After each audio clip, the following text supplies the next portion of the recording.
Laura, l'association dont vous allez... Je vous ai vu, Frédéric Versal. Non, mais il est très concentré. Il perturbe sa voisine, comme dans une classe. Cette association dont vous allez nous parler a été créée par un Français et qui agit pour aider les Malgaches à construire une vie meilleure. Objectif qui passe notamment, Laura, par l'éducation. C'est souvent On est mercredi. C'est la journée des enfants. C'est souvent l'angle par lequel il faut... Exactement, l'éducation c'est important. Avancer. Cet homme dont vous parlez, nous le connaissons, en tout cas nous connaissons les films qu'il a produits. C'est Charles Gassot qui a produit La vie est un long fleuve tranquille, Un air de famille, plus récemment Tanguy, enfin, bon, qui est gros producteur, je ne vous cite que quelques films, et qui va nous raconter son histoire, son attachement pour Madagascar et son envie de faire bouger les choses, de révolutionner en tout cas à sa manière l'éducation là-bas, puisque beaucoup d'enfants dans les campagnes sont totalement déscolarisés. Ça fait 25 ans qu'il œuvre pour cette cause-là. Pourquoi on en parle aujourd'hui? Puisqu'il est sur le point de construire un lycée. Il a construit l'école, le collège, le lycée qui arrive. Et depuis quelques mois, il y a des cours et il y a une école d'astronomie qui a été mise en place que nous n'avons même pas, nous, ici en France. Son but, c'est quoi? C'est de montrer l'exemple et de dupliquer ce qu'il fait partout ailleurs. Je suis allée le rencontrer. Qu'as-tu appris à l'école, mon fils, à l'école aujourd'hui? Qu'as-tu appris à l'école, mon fils, à l'école aujourd'hui? Bonjour Charles. Bonjour Laura. Vous êtes producteur, qu'est-ce qui fait qu'on passe de la production de grands films à l'éducation? Par un film. J'avais tourné il y a longtemps un film à Madagascar. Et quand on fait un film, il y a les repérages, ça dure 2-3 mois. On ne connaissait pas le pays est immense, c'était compliqué.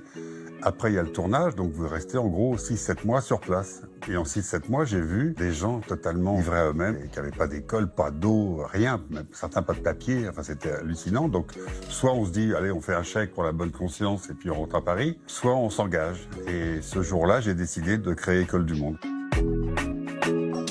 Et alors, c'est quoi aujourd'hui École du Monde? C'est beaucoup de travail. Je fais ça 24 heures sur 24.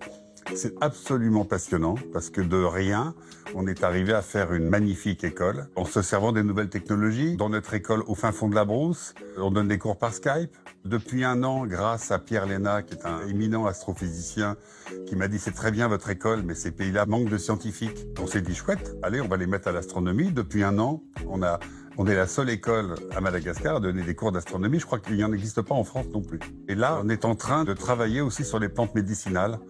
Parce qu'une école comme ça, c'est très bien. On a besoin de dons, hein, bien sûr. On a besoin d'argent, on a besoin de talent. Mais il faut aussi qu'un jour, l'école s'autosuffise dans sa gestion. Combien d'enfants sont scolarisés aujourd'hui? Avec nos 15 écoles, ça fait 2500 enfants. Et comment vous attirez ces enfants à l'école? C'est très simple, c'est qu'on a une cantine.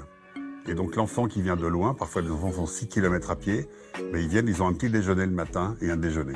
Et si on n'avait pas la cantine, on n'aurait pas d'enfants à l'école, parce qu'un enfant c'est plus utile pour les parents pour porter les seaux d'eau que d'aller à l'école. Qu'est-ce qu'on peut faire pour vous aider aujourd'hui? Bien déjà de me recevoir, c'est très gentil. On a 23 ans, on a des gens qui nous ont rejoints, mais pas assez. C'est-à-dire, je pense qu'aujourd'hui, avec une école magnifique comme on vient de faire, c'est nous la norme. Et c'est les autres écoles qui sont épouvantables dans Madagascar ou en Afrique qui, elles, ne sont pas aux normes. On a besoin de trouver des nouvelles compétences. Donc, si vous êtes professeur d'échecs, professeur d'astronomie ou passionné d'astronomie, que vous avez envie de venir passer plusieurs mois à Madagascar pour apprendre aux petits-enfants, ça, vous êtes les bienvenus. Mais vraiment, on cherche des pros. Et puis maintenant, il y a ce mécénat de compétences qui permet à des gens qui sont un peu en fin de carrière de pouvoir être payés par leur société, mais qui peuvent permettre de finir leur carrière dans notre association. Et là, ils apportent leurs compétences dans tous les domaines. Une ONG, c'est ça. Merci beaucoup. Mais c'est moi qui vous remercie.